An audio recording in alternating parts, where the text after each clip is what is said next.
নমস্কার বন্ধুরা, হেলদি বংয়ে আপনাদের সকলকে স্বাগত। আজ আমি আপনাদের সাথে শেয়ার করব অষ্টমী স্পেশাল লুচির জন্য পারফেক্ট নিরামিষ কুমড়োর ছক্কার রেসিপি। সেকালের বিয়েবাড়ি মানেই জলখাবারে কলাপাতায় বড় বড় লুচি আর থাকতো কুমড়োর ছক্কা। কুমড়োর ছক্কা খুব পুরনো একটি বাঙালি রান্না। এখনও প্রায় সব বাড়িতেই রুটি কিংবা লুচির সঙ্গে বানানো হয় এই তরকারি। এই রান্না খুব সহজে অল্প তেলে বানিয়ে নিতে পারবেন। তাছাড়া কুমড়োতে রয়েছে প্রচুর পরিমাণে ভিটামিন সি। যদি আপনি না জানেন কেমন করে বানাবেন এই জিভে জল আনা পদ, তবে ঝটপট দেখে নিন কুমড়োর ছক্কার রেসিপি। সর্ষের তেল দিয়ে কুমড়োর ছক্কা তৈরি করব, তাই কড়ায় 2 চামচ সর্ষের তেল নিয়ে গরম করে নিচ্ছি। তারপর এতে 2টো ছোটো এলাচ ও 4-5টা লবঙ্গ আর একটা শুকনো লঙ্কা দিচ্ছি, আর তার সাথে 4-5টা কাঁচা লঙ্কাকে চিড়ে দিচ্ছি, আর 1/2 চামচ 5 ফোড়ন দিচ্ছি। 5 ফোড়নটা কিছুক্ষণ ভেজে নিচ্ছি। তারপর ডুমো ডুমো করে কাটা কুমড়োটা কড়াতে দিয়ে দিচ্ছি। গ্যাসের ফ্লেমটা মিডিয়ামে রেখে কুমড়োটাকে বেশ কিছুক্ষণ নেড়েচেড়ে ভেজে নেব।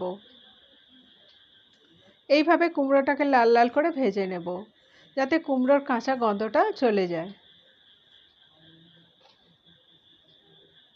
তারপর আগে থেকে সিদ্ধ করা আলুটা কড়ায় দিয়ে দেব।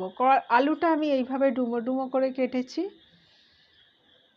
আর কুমড়োর সাথে আলুটাকে বেশ কিছুক্ষণ নেড়েচেড়ে ভেজে নেব। এখন বাটিতে হলুদ গুঁড়ো 1/2 চামচ নিচ্ছি,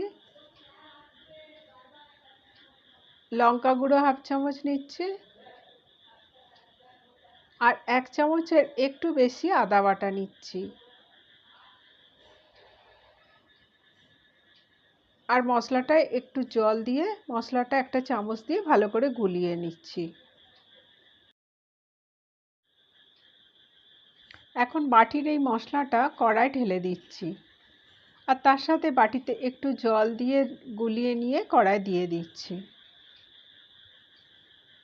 আর 1/2 চামচ নুন দিচ্ছি। নুনটা আপনারা আপনাদের টেস্ট অনুযায়ী দেবেন। কুমড়ো ও আলুর সাথে মশলাটাকে ভালো করে মিশিয়ে নিয়ে বেশ কিছুক্ষণ ভেজে নিচ্ছি। এখন একটা প্যানে 1 চামচ গোটা ধনে আর 1 চামচ গোটা জিরে দিচ্ছি। ধনে আর জিরেটাকে একটু শুকনো ভেজে নেব। তারপর ধনে জিরেটা একটা হামালদিস্তাতে গুঁড়িয়ে নেব। এদিকে কড়াতে কুমড়ো আর আলুটা কষা হয়ে গেছে। এখন এতে 2 চামচ গুড় দিচ্ছি, আর গুড়টাকে কুমড়ো আলুর সঙ্গে ভালো করে মিশিয়ে নিচ্ছি। আপনারা চাইলে গুড়ের জায়গায় চিনিও ব্যবহার করতে পারেন। আর এতে ভাজা মশলার গুঁড়োটা দিয়ে দিচ্ছি, আর কিছুটা কাঠখোলায় ভাজা বাদামকে খোসা ছাড়িয়ে একটু গুঁড়ো করে দিয়ে দিচ্ছি। আপনারা চাইলে বাদামের জায়গায় ছোলাকে একটু সেদ্ধ করেও দিতে পারেন, তবে আমার বাদামের টেস্টটাই বেশি ভালো লাগে। এখন সব উপকরণগুলোকে ভালো করে একসাথে মিশিয়ে নিয়ে ওভেনের ফ্লেমটা অফ করে দেব। কুমড়োর ছক্কা এখন রেডি। তাছাড়া নিয়মিত কুমড়ো খেতে পারলে অসুখ বিসুখ আপনার ধারে কাছে ঘেঁষবে না। আমার এই রেসিপিটা ভালো লাগলে আমার চ্যানেলটা সাবস্ক্রাইব করে দেবেন, আর আমার ভিডিওটা লাইক ও শেয়ার করতে ভুলবেন না।